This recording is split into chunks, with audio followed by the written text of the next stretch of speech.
میں یہ عرض کر رہا تھا، دیکھو میرے بھائی، اگر اللہ نے آپ میں کوئی اچھی بات رکھی ہے، کسی نیکی کی توفیق دی ہے، تو اس کا بھی استحضار کرنا چاہیے۔ استحضار کا مطلب اس کے بارے میں ہمیں سوچنا چاہیے، اس کی ہم قدر کریں، اس پہ اللہ کا شکر ادا کریں۔ یہ نہ دیکھیں سب روزے رکھنے تو ہم نے رکھ لیا تو کیا ہو گیا، بھائی سب کا نہیں پتا، ہم تو نالائق ہیں یار، سب تو بہت نیک ہیں، وہ تو رکھ سکتے ہیں، ہم جیسے نالائق کو اللہ نے توفیق، میرا جو اللہ سے معاملہ ہے مجھے کیا پتا آپ کا کیا معاملہ ہے، میں تو اپنا معاملہ دیکھوں گا۔ تو ہمارے نبی اپنے آپ کو موٹیویٹ کیسے کرتے تھے؟ ذہب الظما، پیاس چلی گئی، وابتلت العروق، رگیں تر ہو گئیں، وثبت الاجر انشاء اللہ، اور اللہ نے چاہا تو اجر ہمارے اعمال میں لکھ دیا گیا، اجر لکھ دیا گیا ہے۔ تو اس سے انسان کو اگلے دن دوبارہ روزہ رکھنے کا حوصلہ ملتا ہے۔ اور گناہ میں الٹا، تھوڑی دیر کی لذت، یہاں سے بات شروع ہوئی تھی کہ جوانی میں بھی یہ لذتیں اگر آپ نے کنٹرول نہیں کیا نا تو بڑھاپے میں یہ لذتیں بڑھیں گی، مگر گناہ کرنے کی طاقت کیا ہو جائے گی؟ ختم۔ تو حسرت، افسوس، ٹینشن والی زندگی۔ تو اس لیے جوانی میں اپنے آپ کو نیکی کا عادی بنا لو، اس سے بڑھاپا بڑا خاندانی گزرے گا، اللہ اللہ کی بڑھاپے میں توفیق ملے گی۔ جوانی میں تسبیح کی عادت ڈال لو، سمجھتے ہو؟ نہیں آ رہی سمجھ میں؟ جوانی میں کیا عادت ڈال لو؟ تسبیح کی۔ نبی صلی اللہ علیہ وسلم نے فرمایا، صحیح بخاری کی آخری حدیث، کلیمتانی خفیفتانی علی اللسانی ثقیلتانی فی المیزان حبیبتانی الی الرحمن سبحان اللہ وبحمدہ سبحان اللہ العظیم۔ دو کلمات زبان پہ بہت ہلکے، ترازو میں بہت بھاری، اور رحمان کو بہت محبوب۔ ایک سبحان اللہ وبحمدہ، دوسرا سبحان اللہ العظیم۔ یہ آپ نے اگر جوانی میں اپنے آپ کو ذکر کا عادی بنا دیا، بڑھاپا بڑا اچھا گزرے گا۔ ہماری مسجد میں ایک بزرگ ہیں، پابندی سے تراویح پڑھتے ہیں، آج فجر میں پتا چلا کہ روزانہ 20 پارے تلاوت کا معمول ہے۔ میرا خیال ہے 70 سال عمر تو ہوگی، 70 سال میں روزانہ کتنے پارے پڑھ رہے ہیں؟ 20۔ کیا یہ عادت انہوں نے بڑھاپے میں ڈالی ہے؟ بڑھاپے میں اتنی ہمت نہیں ہوتی، یہ عادت کب سے پڑی ہوئی ہوتی ہے؟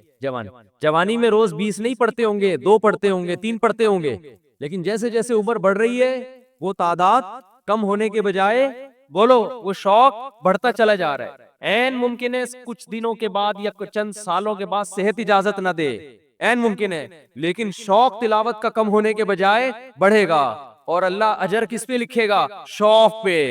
حدیث میں آتا ہے کسی کا کوئی معمول تھا، صحت خراب ہونے کی وجہ سے معمول چھوٹ گیا تو اللہ اس کے اعمال میں وہ نیکی لکھتے رہتے ہیں۔ جیسے کسی نے ہمیشہ رمضان میں روزے رکھے ہوں، بڑھاپا آ گیا، شوگر، بیماریوں کی وجہ سے روزہ نہیں رکھ پا رہا، اب یہ تھوڑی کہ اللہ اس کا اجر ضائع کریں گے، اللہ کہیں گے تو نے ہمیشہ رکھے ہیں، اب مجبور ہے تو میں تیرے اعمال میں روزے لکھتا چلا جاؤں گا۔ تو آج آپ نے اپنے آپ کو میرے بھائی اللہ کا تھوڑا تھوڑا اللہ کا ذکر کی عادت ڈالو۔ میں نہیں کہہ رہا آپ سے زیادہ نہیں ہوتا تو وحشت نہ تھوڑا کر لو، آج تھوڑا کرو گے کل اس تھوڑے میں ایسی لذت ہوگی کہ اللہ اس مقدار کو بڑھا دے گا۔ حدیث میں آتا ہے سبحان اللہ والحمد للہ ولا الہ الا اللہ واللہ اکبر، یہ کلمات احب الی اللہ مما طلعت الشمس او کما قال صلی اللہ علیہ وسلم۔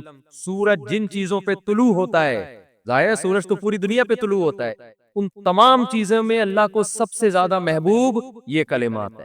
اور دیکھو اس میں اللہ کا کوئی فائدہ نہیں ہے، اللہ کی آپ حمد و ثنا کریں، اللہ کا کوئی فائدہ نہیں ہے۔ اللہ یہ چاہتے ہیں میرے بندے اپنی زبان سے میرا نام لیا کریں، اللہ کو اس بات کی خوشی ہوتی ہے۔ ہمارے حضرت ایک شعر پڑھا کرتے تھے، یہ جو اہل اللہ ہوتے ہیں نا ان کو ذکر کی بڑی عادت پڑ جاتی ہے، بار بار اللہ کا نام لیتے لیتے نا، شروع میں تو انسان کو عادت نہیں ہوتی، جب نام لیتا ہے بار بار ذکر، تو پھر اس کا ٹائم اللہ کے ذکر کے بغیر پاس نہیں ہوتا، پھر اس کو ایک کمی محسوس ہوتی ہے۔ کسی کو چائے کی عادت پڑ جائے، چرس کی عادت پڑ جائے، سگریٹ کی عادت پڑ جائے، نہیں ملے تو تڑپتا ہے نا، تو جس کو ذکر کی عادت پڑتی ہے نا، اس کو جب ذکر کا ٹائم نہ ملے تو اس کا دل پریشان ہو، اس کو اللہ کے نام میں ایک چسکا آنے لگتا ہے، لیکن یہ پہلے دن نہیں ہوگا، عادت ڈالنی پڑے گی۔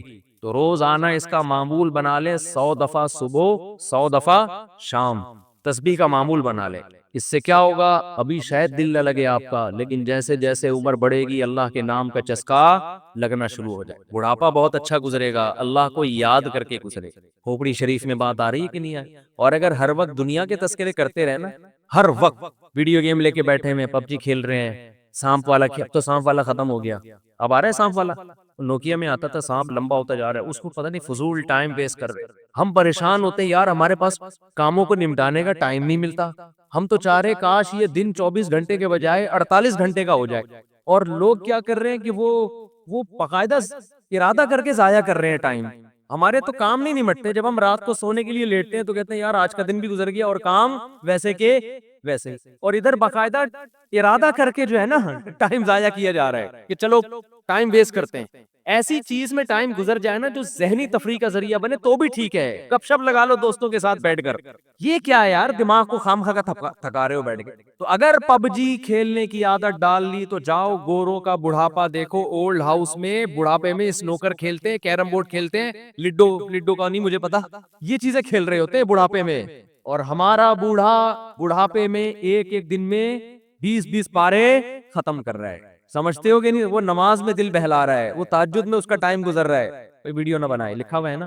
تو یہ کیسی عجیب بات ہے، آپ جائیں وہاں، ایک صاحب نے مجھے کہا کہ میں نے یورپ میں بڈھی عورتوں کو دیکھا، بڈھی عورتیں 5-6 بڈھی عورتیں بیٹھی ہوئی اور جوا کھیل رہی ہیں، تاش کھیل رہی ہیں۔ کہہ رہے مجھے یاد آیا یار ایک ہماری بوڑھی ہیں، ہماری بوڑھی عورتیں مصلے پہ بیٹھی ہوتی ہیں، اللہ اللہ کر رہی ہوتی ہیں، آخری وقت اللہ کا نام لے کے گزار رہی ہوتی ہیں، اور ایک ہی بڑھیاں ہیں اور کیا کھیل رہی ہیں؟ تاش کے پتے۔ اچھا لگتے ہیں بڑھاپے میں یہ؟ ہمارے بوڑھے کو دیکھو آدمی کا دل چاہتا ہے اس سے دعا کروائے کہ بابا جی میرے بھی سر پہ ہاتھ رکھ، جو تاش کھیل رہی ہو بیٹھ کے، اس بڈھی سے دل چاہے گا؟ اسے تو آدمی نصیحت کرے گا کچھ اور کر لے، تھوڑے دنوں میں اتنا راشا آئے گا نا ہاتھوں میں تھوڑے دنوں میں کہ ایک پتے کے بجائے دو گر رہے ہوں گے، دو پتے ایک ساتھ گر رہے ہوں گے۔